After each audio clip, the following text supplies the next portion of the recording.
Hello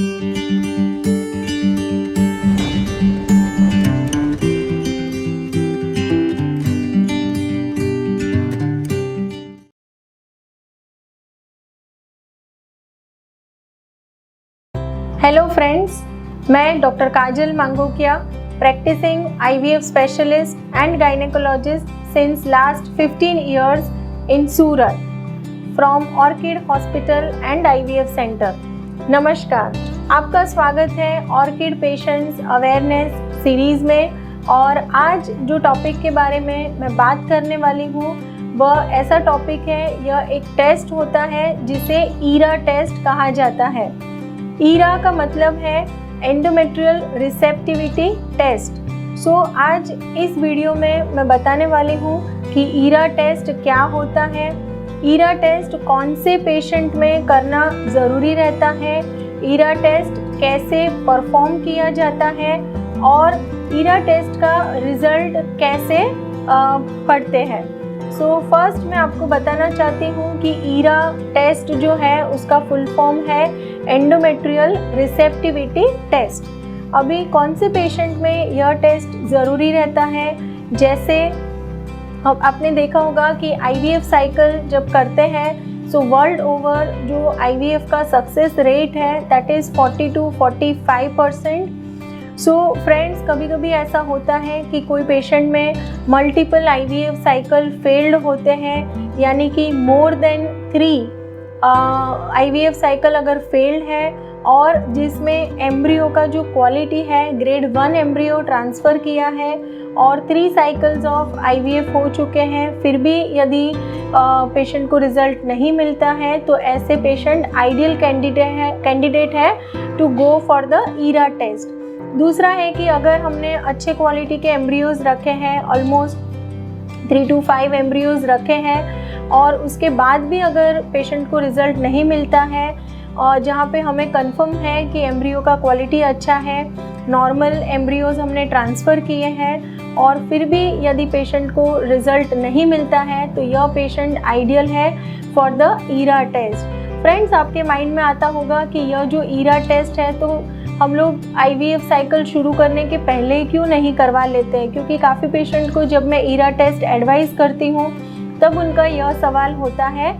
तो आपको मैं बताना चाहती हूँ कि ईरा टेस्ट जो है वह एक साइंटिफिक टेस्ट है। नॉर्मली हमें क्या पता चलता है, जो एम्ब्रियो ट्रांसफ़र का जो समय है, जनरली हम लोग सब पेशेंट में एवरेज पकड़ के डे 3 या तो डे 5 एम्ब्रियो ट्रांसफ़र करते हैं, लेकिन ईरा टेस्ट जो है that is a personalised embryo transfer, यानी कि एंडोमेट्रियम जो यूट्रस के अंदर का लेयर होता है वहाँ पे पीना पोर्स रहते हैं। अगर मैं सादी भाषा में आपको बताऊँ तो वह एक विंडो जैसा है।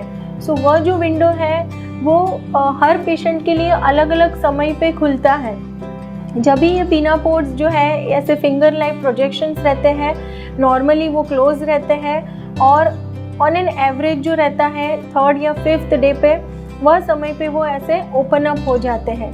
अगर वह ओपन होते हैं और वह समय पे एम्ब्रियो ट्रांसफ़र किया जाता है तब वह जो एम्ब्रियो है वह इम्प्लांट होने के चांसेस मैक्सिमम रहते हैं।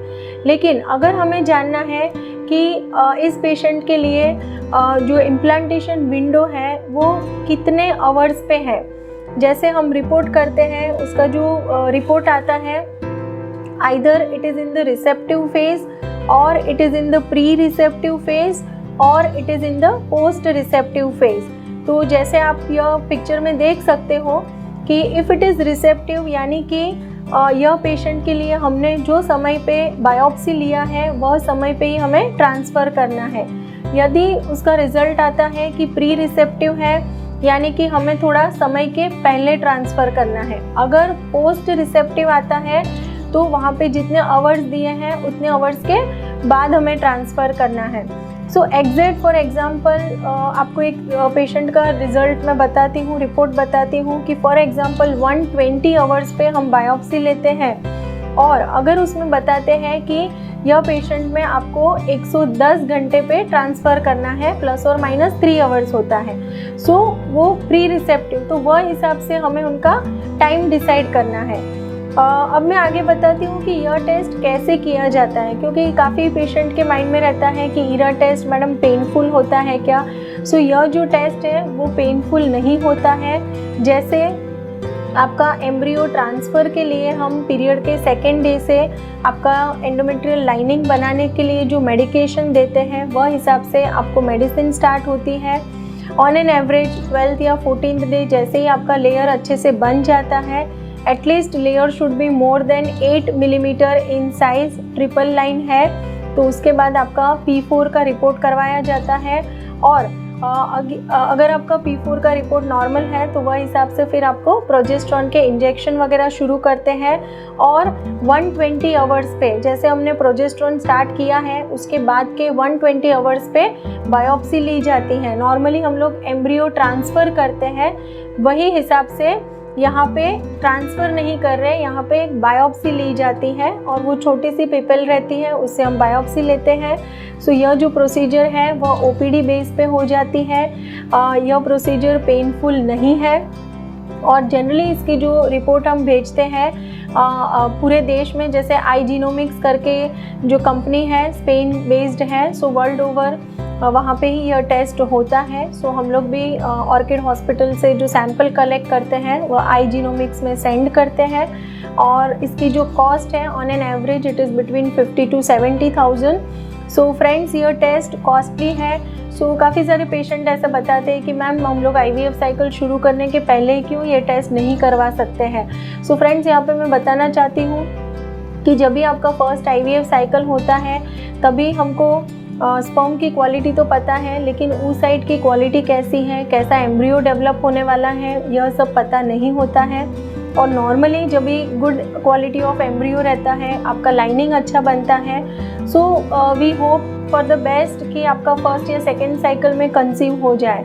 लेकिन जब भी आपका फर्स्ट, सेकेंड, थर्ड 3 साइकिल अच्छे एम्ब्रियोज ट्रांसफ़र करने के बाद भी रिज़ल्ट नहीं मिलता है, सो जनरली हम जो सस्पेक्ट करते हैं कि आइदर एंडोमेट्रियल रिसेप्टिविटी इश्यूज़ हो सकते हैं। और ऐसा नहीं है कि एक बार आपका एरा टेस्ट किया है और वह हिसाब से हम ट्रांसफ़र करते हैं तो अपने को 100% इसमें रिज़ल्ट पॉसिबल होगा, क्योंकि यह एक टेक्नोलॉजी बेस्ड है। इसमें जो है वो प्रोटीन वगैरह का सीरीज़ रहता है, वह हिसाब से हमें आवर्स बताए जाते हैं।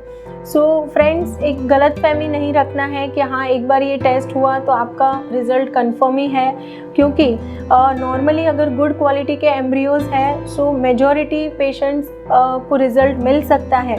लेकिन जब भी एरा टेस्ट करते हैं सो whenever there is a quality of the embryo which is good, then the chances are very high कि यह पेशेंट को आफ्टर एरा टेस्ट रिज़ल्ट मिलने के चांसेस बढ़ जाते हैं। सो फ्रेंड्स अंत में मैं यह मैसेज देना चाहती हूँ कि अगर आपके मल्टीपल IVF साइकिल फेल्ड हुए हैं सो आपके डॉक्टर जनरली आपको एडवाइस करेंगे ही ईरा टेस्ट के बारे में। और यदि आपके कोई फ्रेंड्स हैं जिनका ऐसा मल्टीपल IVF साइकिल फेल्ड हुए हैं तो उनको भी निराश होने की ज़रूरत नहीं है, आप उनको यह वीडियो शेयर कर सकते हो। और आपको इस रिलेटेड कोई भी क्वेरीज़ हैं तो आप कमेंट बॉक्स में ज़रूर से लिख सकते हो।